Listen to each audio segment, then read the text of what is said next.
Hey guys, welcome back to my channel. It's been a long time, I know. So if you guys are still my subscriber, thank you so much for sticking around. I have just been very busy with work and I have not had the time to film.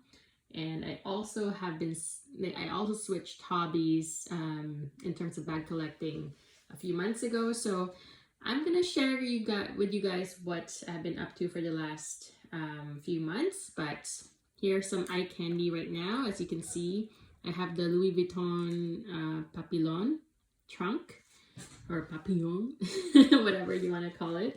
It's the trunk bag style of the Papillon, the classic one that they have. It's in monogram canvas with the brown trim and the embossed LVs. So I have been collecting luxury bags in a sense that I have now switched from luxury, meaning luxury designer going to the store experience, buying on fashion file experience, to now luxury alternatives. And this is an alternative.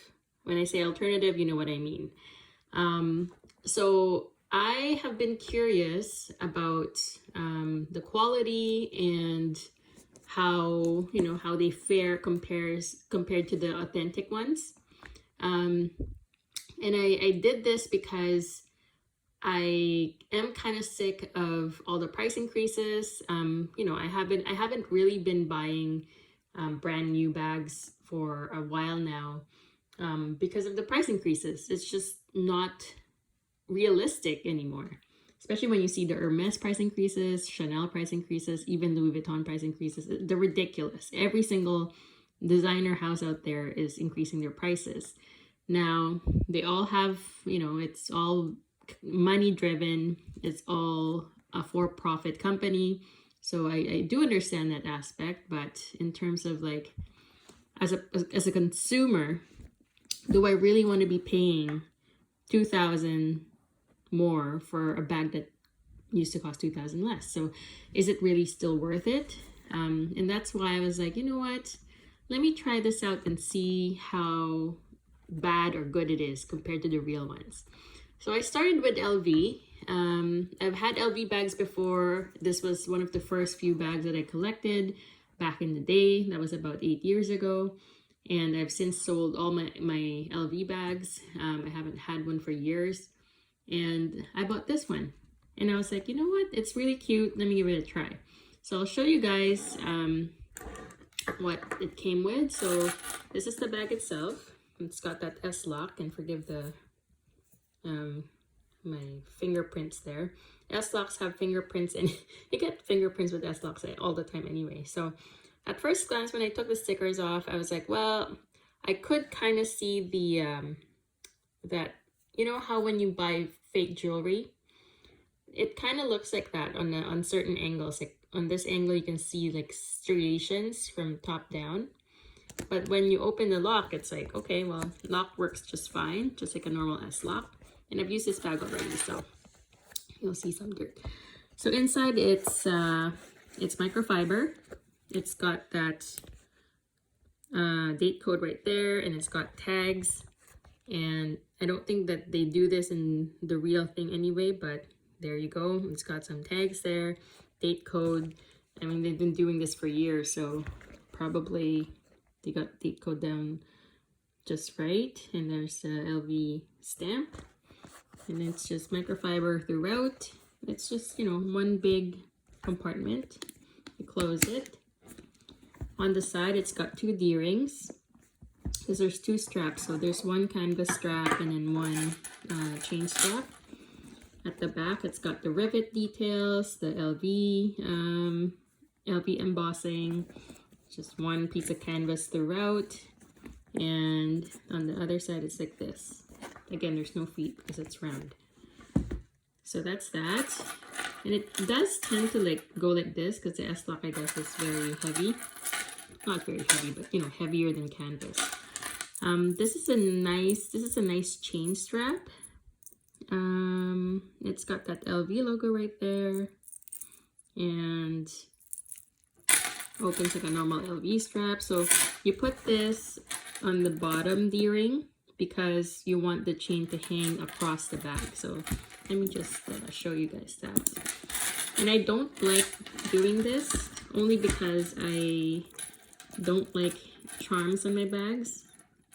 I'm just an, you know, plain bag person. Yeah, so it looks like this. And when you have when you're carrying it on your shoulder, it hangs like that. So if you put it on the top, then your straps are gonna go on top of each other. So it's best to put it at the bottom. And then the last strap here, the second one, is a full canvas on the outside with a nice shiny buckle. It's very chunky and wide, and it's got the leather backing. And then on here, it's got the rivets. It has the engravings, and the other side. And like always, they've got the giant chunky LV clasp. And I've worn this a couple times already. This is like one of the best canvas LV monogram canvas bags I've ever had.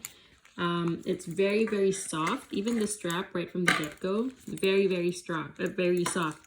I had my Pochette Métis strap, the original or the authentic one, years ago, and that strap was made of canvas on both sides, and it was the stiffest strap ever.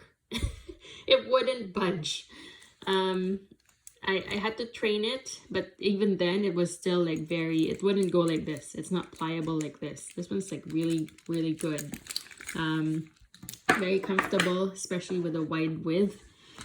So I usually just attach this one on the top part of the bag, the top part of the D-ring there, and then you can use this as crossbody. To me, this is a perfect length. What hole am I in? 1, 2, 3. I'm on the third hole, and there's 5 holes total. And this is like the perfect length for me. I'm 5'0", so 5 foot nothing. And I like it that way. It doesn't sit too high. It's just fine. So that's the bag fully assembled. And I'm sorry, I'm not gonna do mod shots because I don't want to be on camera, but yeah, that's the bag. It's got the 2 straps and just one simple compartment right here. Really nice and pretty.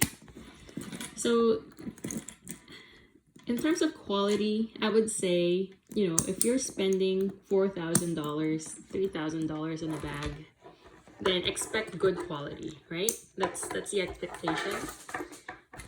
That's why you're spending that much money. But this one, and I would share you how much, well, I wouldn't share you exactly how much I got it for, but it's, if you're I think the Papillon trunk is like, is it $3,000 on the website now? This cost, not even the tax. Actually, if I'm gonna say, this one cost not even $200. That's how much I got it for. If you want me to share with you where I got it from, then email me. I'll put my email down below. And then we can talk. Because I don't want to be, you know, violating any YouTube kind of community standards, whatever. I'm just here to share my experience on this bag. In terms of quality, for what I paid for this bag, it's great. Like, it meets all the things that I wanted to do. It's cute, it's stylish, it's light, the S-lock works, the D-rings are, you know, sewed securely on the sides. I don't see any whatsoever quality issues with this. The only thing over time that may happen is that the hardware may tarnish faster than the real thing. That's it. But do I care if I'm paying less than $200 for it? No. I expect it to happen that way. Would I pay $3,000 for this bag? No, absolutely not. It's not worth it. Only because this one is very, it's not a collector's piece. It's a good everyday bag, but it doesn't, you know, if you carry a lot of things, it's not going to fit in here. So is it a practical bag? Yeah, maybe sometimes. But sometimes the S-lock, when you're on the go, you have to really like find the hole to push the S-lock back to. It doesn't always line up, but it's, you know, pretty good. So yeah, so that's my bit on alternatives, at least so far. If I have more time, I'll probably show you guys a whole bunch of other bags that I got that are all alternatives, by the way. I only have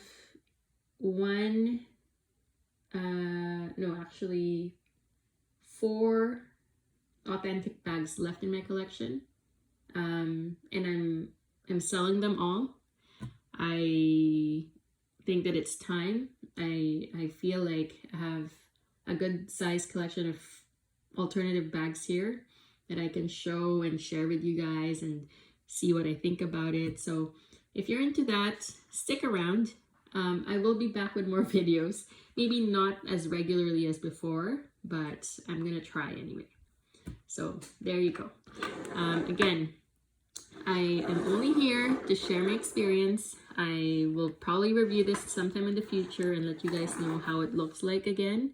Because I think for the most part, that's where it really boils down to, is the wear and tear and how fast it degrades with alternatives versus real. So